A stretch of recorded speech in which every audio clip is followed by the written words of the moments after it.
Vous avez forcément déjà entendu parler d'une histoire de château ou de maison hantée. Qu'elles soient peuplées de fantômes ou de démons, ce sont souvent des bâtisses inquiétantes au passé tragique. Mais ce ne sont pas les seuls à être à l'origine de récits effrayants. Peut-être parce que, malheureusement, on y côtoie souvent la mort, les hôpitaux ont aussi une aura particulière, surtout celui dont je vais vous parler aujourd'hui. Il n'a jamais accueilli un seul patient en plus de 30 ans, et pourtant il est considéré comme l'un des lieux les plus terrifiants au monde, l'hôpital Ovrinskaya de Moscou.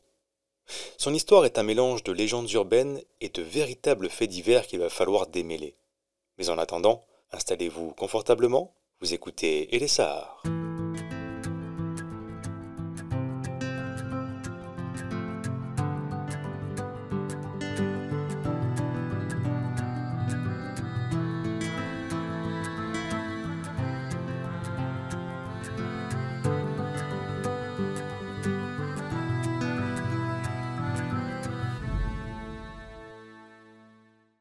En 1980, l'Union soviétique décide de se lancer dans la construction d'un grand complexe hospitalier à Moscou.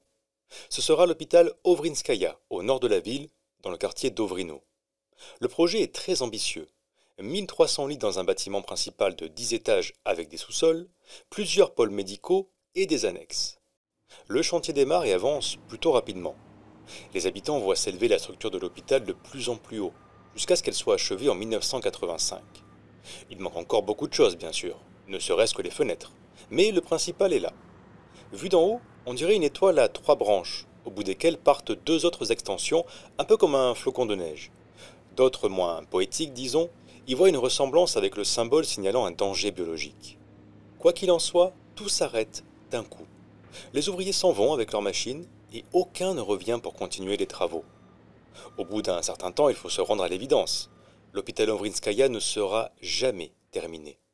Sa carcasse est complètement laissée à l'abandon. La plupart des gens disent que le gouvernement n'a plus d'argent pour financer le projet. Certains pensent aussi que le terrain est ce qu'on appelle une zone humide et que les sous-sols du bâtiment ont été régulièrement inondés. Les remettre en état aussi souvent n'était pas forcément prévu au budget. Après l'arrêt du chantier, l'hôpital est surveillé par des militaires afin que personne n'y entre et se blesse, ou pire. Ça suffit déjà à faire parler de lui. T'as vu tous ces soldats à Ovrinskaya? C'est bizarre, non? C'est juste un bâtiment vide. Ouais, t'as raison. Tu crois qu'il se passe un truc à l'intérieur? Malgré les rumeurs qui enflent, les années suivantes se passent sans histoire. Puis arrive 1989. Le mur de Berlin tombe, suivi par l'Union soviétique 2 ans plus tard. Désormais, les soldats ne surveillent plus l'hôpital d'Ovrinskaya. Il devient très rapidement le refuge de squatteurs, de sans-abri ou de malfrats qui y voient un lieu parfait pour mener leurs activités en toute discrétion. Pour les habitants du quartier, le bâtiment devient une silhouette inquiétante, voire menaçante. Surtout qu'il est objectivement dangereux. Des barres en métal rouillé sortent du sol et des murs, le plancher peut s'effondrer sous nos pieds, les portes d'ascenseur s'ouvrent sur du vide, il manque des bouts de plancher ce qui forme des trous dans lesquels on peut tomber, bref, pénétrer dans Ovrinskaya n'est pas une partie de plaisir. Malheureusement, quelqu'un va bientôt la prendre à ses dépens.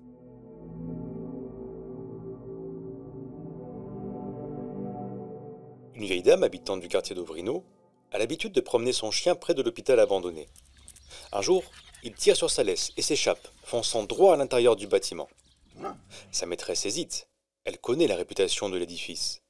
Mais finalement, elle prend son courage à 2 mains, emprunte un chemin pas trop envahi par la végétation, et arrive dans ce qui aurait dû être la réception de l'hôpital. La femme n'ose pas appeler son chien à voix haute, de peur d'attirer d'éventuels occupants. Elle avance dans le grand hall, le temps que sa vision s'habitue à la pénombre, puis s'arrête d'un coup.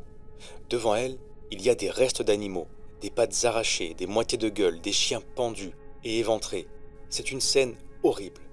La vieille dame s'enfuit aussi vite qu'elle le peut et appelle immédiatement la police. Commissariat, j'écoute. Allô? Oui, voilà, je promenais mon chien près de l'hôpital Ovritskaya. Il m'a échappé, il est rentré à l'intérieur. Je l'ai suivi, mais j'ai trouvé des animaux morts. Des animaux morts? Oui, est-ce que vous pourriez envoyer quelqu'un venir voir et m'aider à retrouver mon chien, s'il vous plaît? Écoutez, madame, je veux bien vous croire, mais on a beaucoup d'interventions là et je n'ai personne sous la main. Par contre, ne rentrez plus dans l'hôpital, hein, c'est très dangereux, vous pourriez vous blesser. Et ne en faites pas pour votre chien, je suis sûr qu'il finira par rentrer tout seul, hein. Allez, bonne journée, madame. Bon, puisque la police refuse de l'aider, elle ira le chercher toute seule, son chien. Et tant pis pour le danger, elle fera attention. Quelques jours plus tard, un groupe d'adolescents explore l'hôpital d'Ovrinskaya. Dans une pièce sans porte, ils repèrent un large trou rempli d'eau. Quelque chose flotte à la surface. Le corps de la femme qui cherchait son chien. Il y a des blessures graves sur son dos et son torse. Ses jambes et ses bras, eux, sont brisés. Vu son état, on pense qu'elle est tombée de haut, sûrement dans un trou qu'elle n'aurait pas vu 2 ou 3 étages au-dessus. Mais le plafond de la salle dans laquelle on la retrouve est entièrement intact. Une énigme qui n'aura pas de réponse puisqu'on ne saura jamais ce qui lui est vraiment arrivé. D'ailleurs, quand on y pense, qui a bien pu mutiler tous ces animaux, ceux que la vieille dame a vus dans le hall d'entrée? Pour le savoir, il faut plonger dans les entrailles de l'hôpital Ovrinskaya.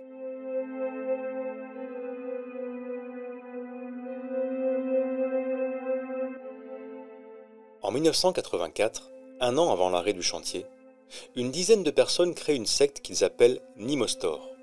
Ce sont des adorateurs de Satan, et à mesure que le temps passe, le groupe s'agrandit. Rapidement, ils sont environ une cinquantaine, ce qui les pousse à chercher un endroit dans lequel se réunir, à l'abri des regards indiscrets. L'hôpital Ovrinskaya est parfait pour ça. En 1986, la secte s'approprie les sous-sols de l'édifice. Elle y mène des messes noires pendant lesquelles elle sacrifie des animaux avant, dit-on, de passer aux humains. À cette époque, de nombreuses disparitions de chiens et de sans-abri sont attribuées à Nimostor. On dit même que leurs membres sont des cannibales qui dévorent les gens qu'ils sacrifient. Tout ça parvient aux oreilles des autorités de Moscou qui commencent à surveiller le groupe. Quand elles ont l'assurance que la secte est réunie quasiment au complet dans un sous-sol de l'hôpital, une équipe fonce. Certains disent qu'il s'agit de l'OMON, les forces spéciales du ministère de l'Intérieur russe. Ce qui se passe ensuite n'est pas très clair. On sait que la secte a résisté et que ça a mal fini. Une version dit que ses membres ont été abattus. Une autre qu'ils se sont retranchés dans une pièce et que les forces d'intervention ont bouché les entrées en les faisant exploser avant d'inonder l'endroit. Dans les 2 cas, on n'a plus jamais entendu parler de la secte Nimostor. Cette histoire est assez incroyable au sens propre du terme. Et si vous pensez qu'elle n'est jamais arrivée, vous avez en partie raison. Une secte a bien élu domicile à Ovrinskaya pendant un temps. Maintenant, est-ce qu'elle a vraiment sacrifié des animaux et des humains qu'elle dévorait?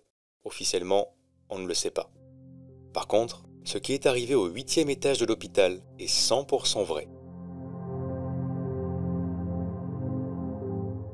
En 2005, la police de Moscou reçoit un appel. Commissaire, j'écoute. Allô, oui, bonjour, je suis monsieur Kryushin. Je vous appelle parce que mon fils Alexei a disparu. Il a 16 ans et il est dépressif. Je suis vraiment très inquiet parce qu'avec sa mère, on a trouvé une lettre dans sa chambre et il dit qu'il veut se suicider. Entendu, monsieur, j'envoie de suite une patrouille à sa recherche. Vous avez une idée d'où il pourrait être? Oui. Oui, il adore traîner à l'hôpital Ovrinskaya, il y va très souvent. Très bien, on va commencer par là. Je vous tiens au courant, monsieur. Les officiers arrivent sur place et commencent à fouiller les étages. Arrivé au 8e, ils trouvent un sac près d'une cage d'ascenseur. Les parents d'Alexei ont décrit celui avec qui leur fils est parti. C'est bien le sien. Malheureusement, son corps est découvert peu de temps après. Il a mis fin à ses jours en se jetant du toit. Pour honorer sa mémoire, ses amis ont fait d'une petite pièce au 2e étage de l'hôpital un mémorial où ils déposent régulièrement des fleurs, des poèmes ou des cigarettes. Avec le temps, l'histoire tragique d'Alexei Kryushin rejoint les légendes qui façonnent la réputation d'Ovrinskaya. Le fantôme de l'adolescent est aperçu plusieurs fois par des visiteurs nocturnes. À propos de fantômes, il y en aurait un qui s'appelle Raph, et, contrairement à ce qu'on imagine, il est bienveillant. Il raccompagne ceux qui se sont perdus vers la sortie. D'autres histoires sont moins sympathiques. L'hôpital serait rempli de murmures étranges, de voix, de cris ou de pleurs d'enfants, souvent en provenance d'une pièce inaccessible. Une autre rumeur dit que chaque hiver, des gens organisaient une patinoire géante dans le sous-sol inondé et gelé, jusqu'à ce qu'une descente de police mette fin au rendez-vous annuel. En 2011, l'hôpital Ovrinskaya est entouré de barbelés et des agents de sécurité privés le surveillent. Il y a eu trop d'incidents et la ville de Moscou veut reprendre les choses en main. Un an plus tard, elle décide de le démolir pour construire 2 bâtiments médicaux par-dessus. Mais avant ça, il faut vendre le terrain aux enchères, et personne ne fait d'offre. Il faut attendre 2016 pour que le projet de démolition soit officiellement acté. En novembre 2018, la dernière pierre d'Ovrinskaya, l'hôpital de l'horreur, est démontée. Elle emporte avec elle ses morts, ses fantômes et ses secrets.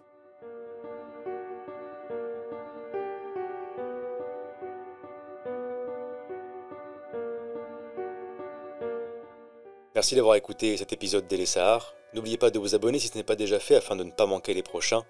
Partagez-le, commentez-le, parlez-en autour de vous. Quant à moi, je vous dis à très bientôt pour une nouvelle histoire.